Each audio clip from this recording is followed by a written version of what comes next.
Today's video is a little bit longer than I normally do, so I'm going to get right into it. I'm going to build a vanity dresser, and today is going to be the base units. Now this is going to be a birthday present, so let's do a good job.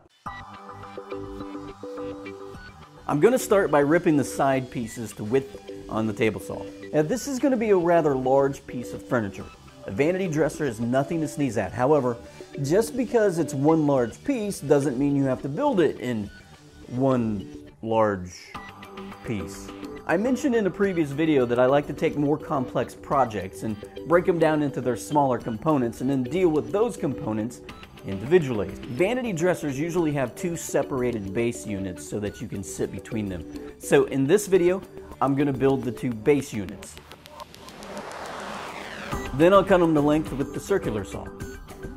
To help minimize the tear out when using a circular saw, I like to place blue tape on the cut line. I also find if I slow down when making the cut, it comes out a lot cleaner as well. One of the great things about woodworking is that there are a lot of different ways that you could build the exact same piece of furniture. I am incorporating drawer divider frames, so I'll route the dados for those now. However, I don't feel they would be an essential aspect of the design. In fact, some would argue they just take up space. I think there are merits to both sides. Again, we come back to that running theme here, which is find something that works for you and that you are comfortable with.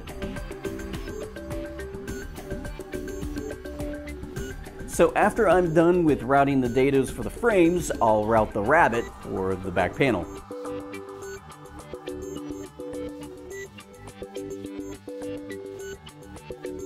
I'll stop short of taking the length of the side, as the back panel doesn't need to go all the way to the floor. Now it's time to build those divider frames I mentioned just a moment ago.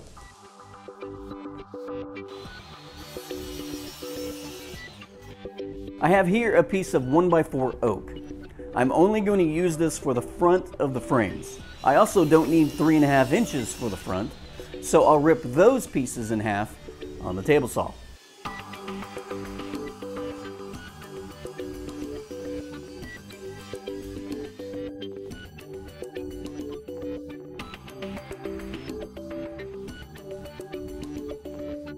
Assemble the frames using pocket holes.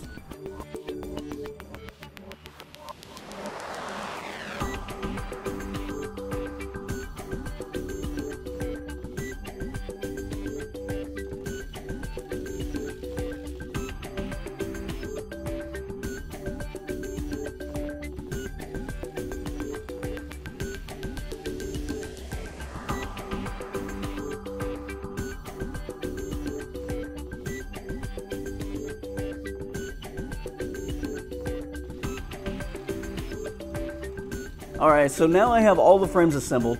Time to turn my attention to the back panel.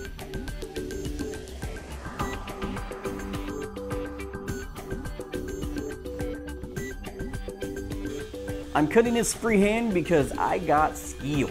Well, actually I'm just too lazy to set up the straight edge. The first, though, makes me look better than the second. Success! All the pieces are cut and I'm ready to assemble. Yep, this is the part where you realize you didn't cut something right and you can't fix it and you'll have to start all over. Oh, come on. Don't tell me I'm the only one that has those dreams.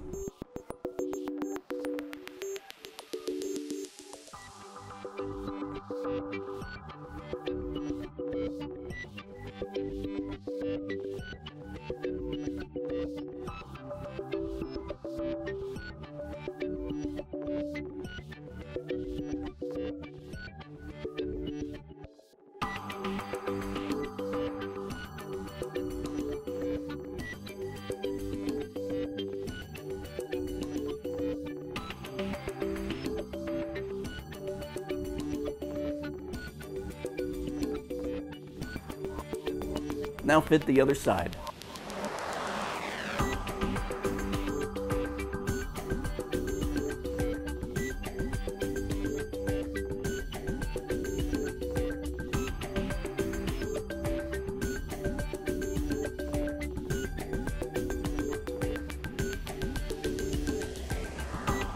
While that is drying, I'll start cutting the pieces for the drawers.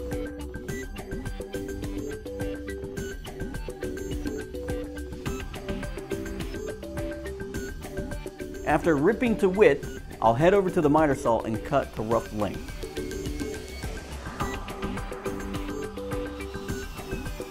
This is slightly wider than my miter saw will cut, so I'll use the flip method. Not a problem though, because as I said earlier, I'll square everything up in just a moment.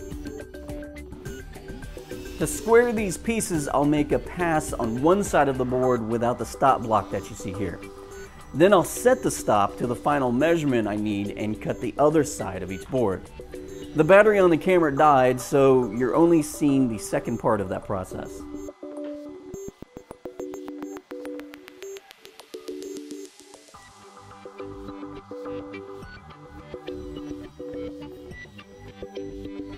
Then just take a moment to make sure everything is good to go.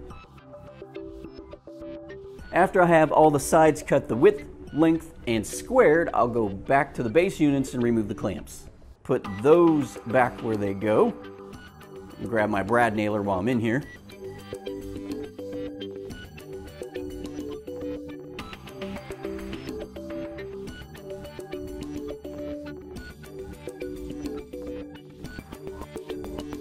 And tack in place.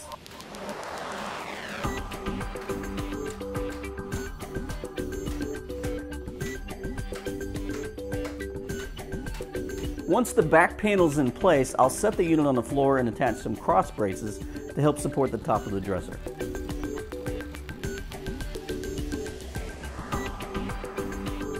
Lift it back on my table and apply some edge banding.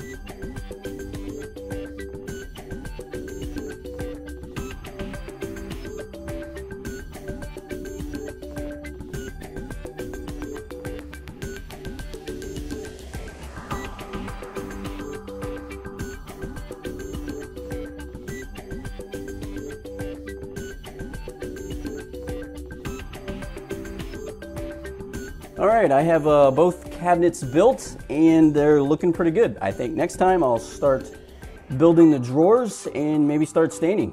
Hey, thanks for watching. Subscribe if you haven't. Check me out on Facebook and Pinterest. If you like this video, here's a couple more you'll like as well. Until then.